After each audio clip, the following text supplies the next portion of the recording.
Important topic clear करने जा रहे हैं और इस टॉपिक का नाम है उपभोक्ता अधिकार। ये इसका पहला वीडियो है। उपभोक्ता अधिकार का जो ये टॉपिक है, इसमें सबसे पहले हम उपभोक्ता की डेफिनेशन क्लियर करते हैं कि उपभोक्ता कौन होता है। तो एक कंज्यूमर का मतलब होता है, कंज्यूमर कौन होता है? वह व्यक्ति जो वस्तुओं व सेवाओं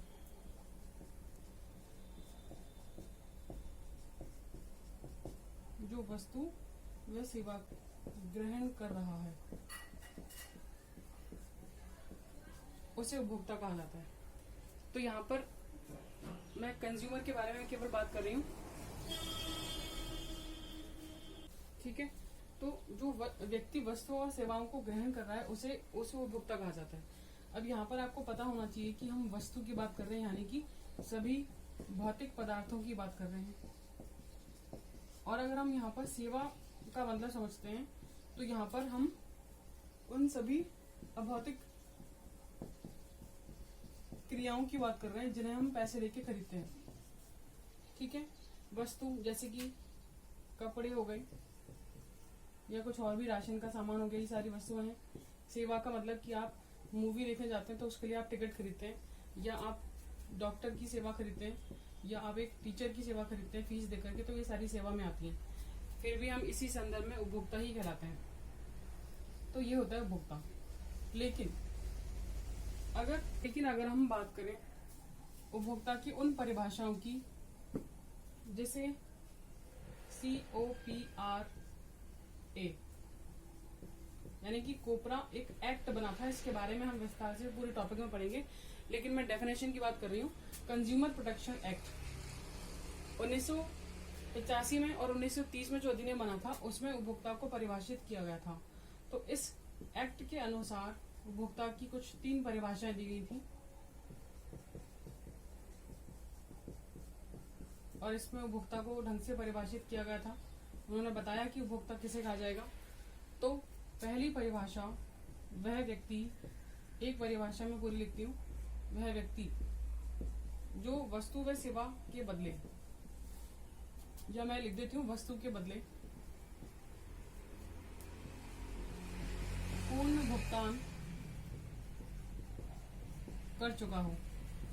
जब हम मार्केट से सामान लेकर के आते हैं तो उसके पूरे पैसे देकर के आते हैं, उसे कहा जाता है पूर्ण भुगतान। तो अगर हमने उस वस्तु का पूर्ण भुगतान कर दिया है, उस वस्तु को खरीद लिया है, तो हम उपभोक्ता माने जाएंगे, ठीक है। लेकिन अगर हम उस वस्तु व सेवा के बदले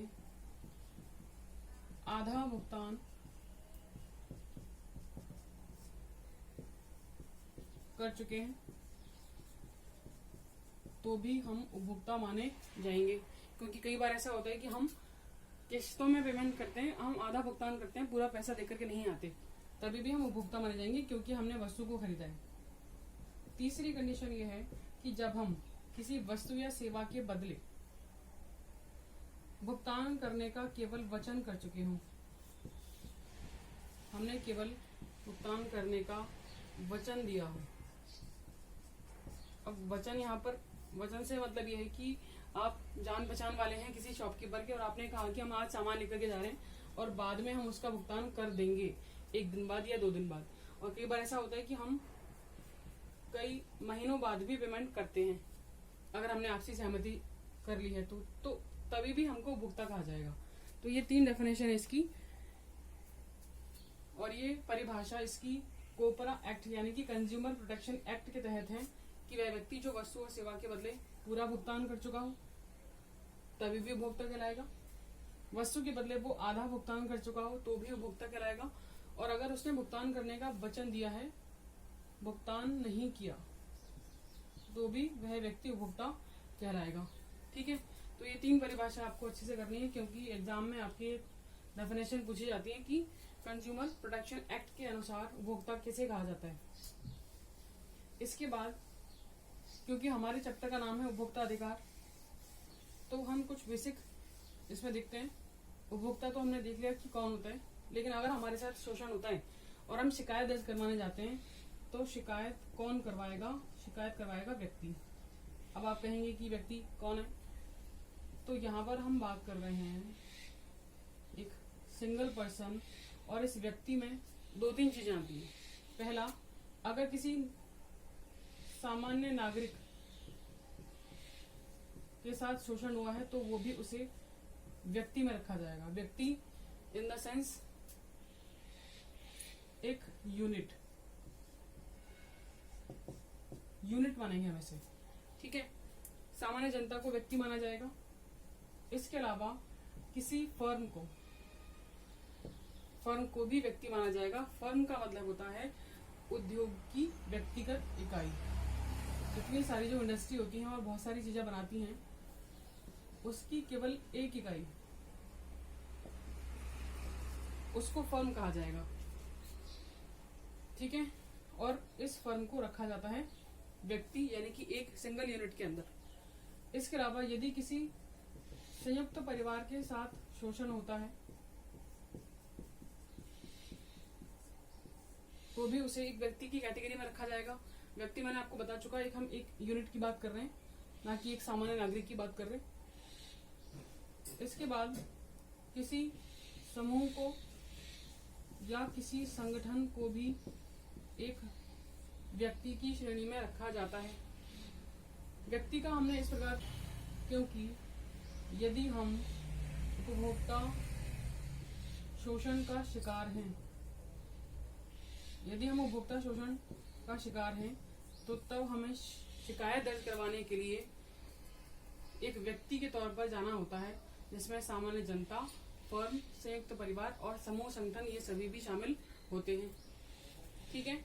इसके बाद हमारा जो मेन टॉपिक है वो है उपभोक्ता शोषण क्या होता है।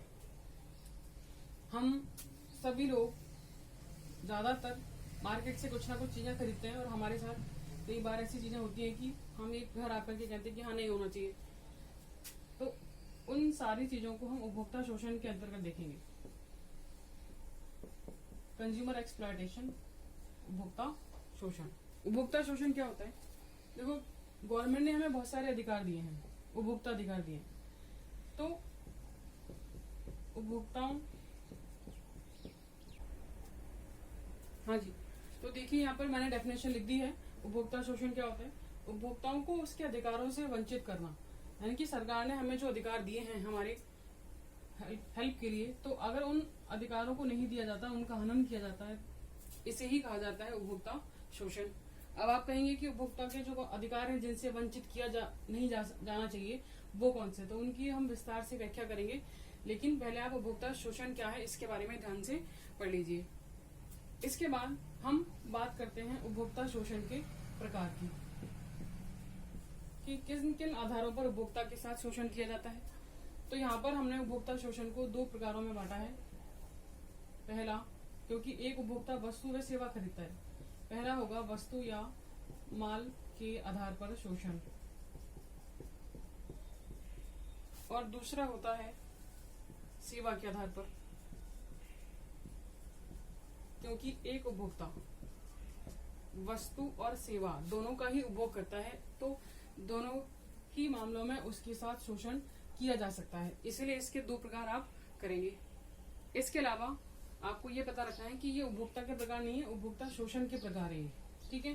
तो अब हम अपना ये वाला टॉपिक उठाते हैं कि वस्तु या माल के आधार पर हमारे साथ एक सामान्य उपभोक्ता के साथ किस प्रकार शोषण किया जाता है। तो आप ध्यान से इसके पॉइंट नोट कीजिएगा। हमारा जो पहला प्रकार है वस्तु के आधार पर शोषण, हम में से बहुत सारे उपभोक्ता ऐसे हैं कि कई बार मार्केट से कुछ चीजें लाते हैं और उन चीजों में कमियां पाई जाती हैं, जानबूझ करके कई बार ऐसी चीजें दे दी जाती हैं जिससे हमारे साथ ठगी हो जाती है। तो पहला जो इसका प्रकार है वस्तु के आधार पर शोषण का, वो ये है कि मार्केट से हमको MRP यानी कि जो बाजार मूल्य है, जिसे खुदरा मूल्य भी कहा जाता है, उससे अधिक कीमत वसूल की जाती है।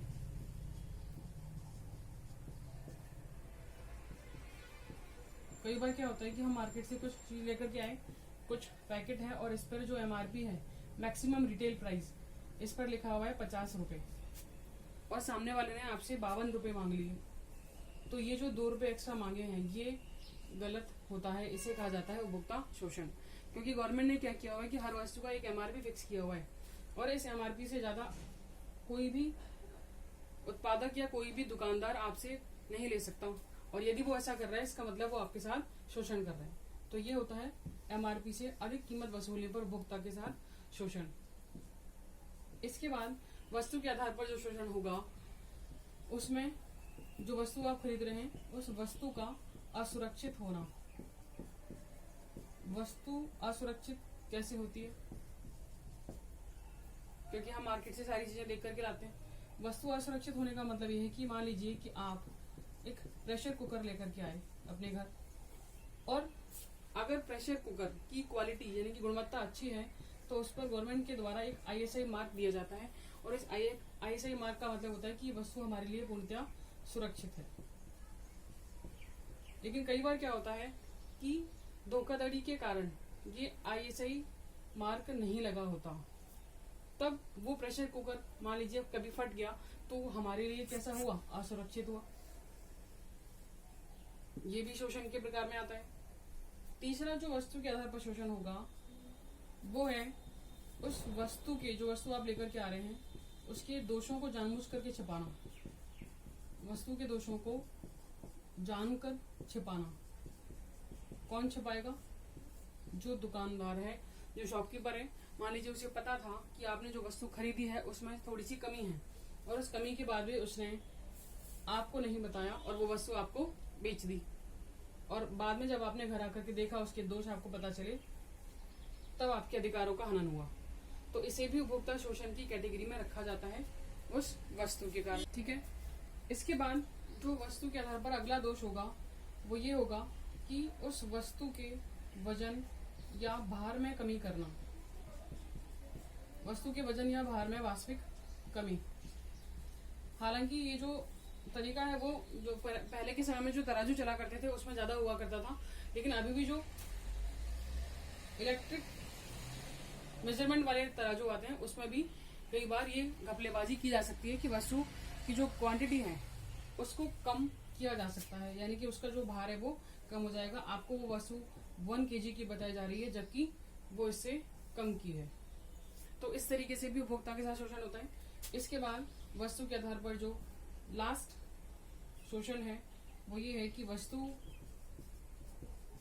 की गुणवत्ता में कमी करना। वस्तु की जो क्वालिटी है उसमें कमी करना। वस्तु की क्वालिटी में कमी ये बहुत ही आम बात है, क्योंकि हम मार्केट से दाल लेकर के आते हैं या कुछ भी लेकर के आते हैं उनमें मिलावट कर दी जाती है।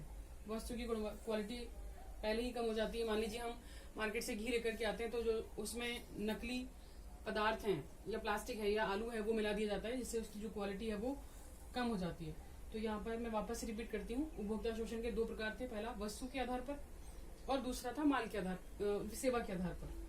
वस्तु या माल के आधार पर पहला शोषण वस्तु की जो खुदरा कीमत है उससे अधिक कीमत वसूल करना। दूसरा, उस वस्तु का ग्राहक के लिए असुरक्षित होना। तीसरा, वस्तु में जानबूझ करके जो दोष हैं उनको छुपाना, ग्राहक को ना बताना। और वस्तु के जो वास्तविक भार है उसमें कमी कर देना, और इसके अलावा वस्तु में मिलावट कर देना जिससे उसकी गुणवत्ता कम हो जाती है। ये सभी वस्तु या माल के आधार पर उपभोक्ता शोषण के प्रकार हैं। कुल मिलाकर के आप इसे 5 पॉइंट में एक्सप्लेन कर सकते हैं। अब अगर हम बात करें उपभोक्ता शोषण के दूसरे प्रकार की और किस आधार पर उपभोक्ता के साथ शोषण किया जा रहा है, तो वो है सेवा के आधार पर शोषण। तो मैं आपको पहले बता चुकी कि सेवा क्या होती है। सेवा जो किसी व्यक्ति से, ऐसा नहीं है कि आप किसी व्यक्ति से पैर दबाने की कह रहे हैं, उसे सेवा नहीं कहा जाता। क्रियाएं जिनके बदले, ये मैं क्रिया की बात कर रही हूँ, जिनके बदले आप भुगतान कर रहे हैं। जैसे आप डॉक्टर से इलाज करवा रहे हैं या टीचर से पढ़ाई कर रहे हैं, उसके बदले आप फीस दे रहे हैं, या मूवी देखने जा रहे हैं उसके बदले आप टिकट ले रहे हैं, तो ये सारी सेवाएं हैं। या कहीं आप घूमने जा रहे हैं तो आपने एक होटल बुक किया घूमने के लिए, वो सारी सेवा में आती हैं। सेवा के आधार पर शोषण का जो पहला तरीका है वो सेम यही है कि सेवा का असुरक्षित होना। सेवा का असुरक्षित कैसे? आजकल ये बहुत चीजें पॉपुलर हो रही हैं कि किसी डॉक्टर ने किसी का ट्रीटमेंट किया और इलाज के दौरान किसी पेशेंट की मृत्यु हो गई, ठीक है, इलाज गलत तरीके से किया गया। अगर गलत इलाज दे दिया गया तो उस व्यक्ति की जो मृत्यु हो जाएगी वो उसके परिवार वालों के लिए असुरक्षित ही होगी, ठीक है, उस व्यक्ति के लिए तो है ही। तो ये उपभोक्ता शोषण की कैटेगरी में ही आता है। अगर उसके परिवार वाले चाहें तो उस डॉक्टर या हॉस्पिटल पर केस करवा सकते हैं। ये है सेवा का असुरक्षित होना। इसके अलावा कहीं आप घूमने जाते हैं, ये झूले पर बैठे आप और वो टूट गया तो वो भी इसमें असुरक्षित की श्रेणी में आता है। ऐसे बहुत सारे एग्जाम्पल हैं। इसके अलावा सेवा के दोषों को जानबूझकर छिपाना। सेवा के दोषों को जानबूझकर छिपाना मतलब वस्तु के दोषों को जानबूझ करके छिपाने का मतलब हम समझ चुके हैं। सेवा के दोष का मतलब ये है कि अगर आपको कहीं घूमने जाना है या आप किसी भ्रमण पर जा रहे हैं, कहीं रुकना है आपको, और आपने जो होटल किया है उसमें सभी सुविधाएं नहीं हैं, जबकि आपने वो ऑनलाइन अगर बुक किया तो ऑनलाइन उसने आपको अच्छी अच्छी चीजें बता दी और आपने वो बुक कर लिया। जब आपने वहां जाकर के देखा तो उसमें वो सुविधाएं नहीं थी, तो ये होटल की जिम्मेदारी है कि उसने आपके पैसे ले लिए और दोषों को जानबूझ करके छुपा दिया। ये भी उपभोक्ता शोषण की श्रेणी में आता है। इसके अलावा कि यदि सेवा का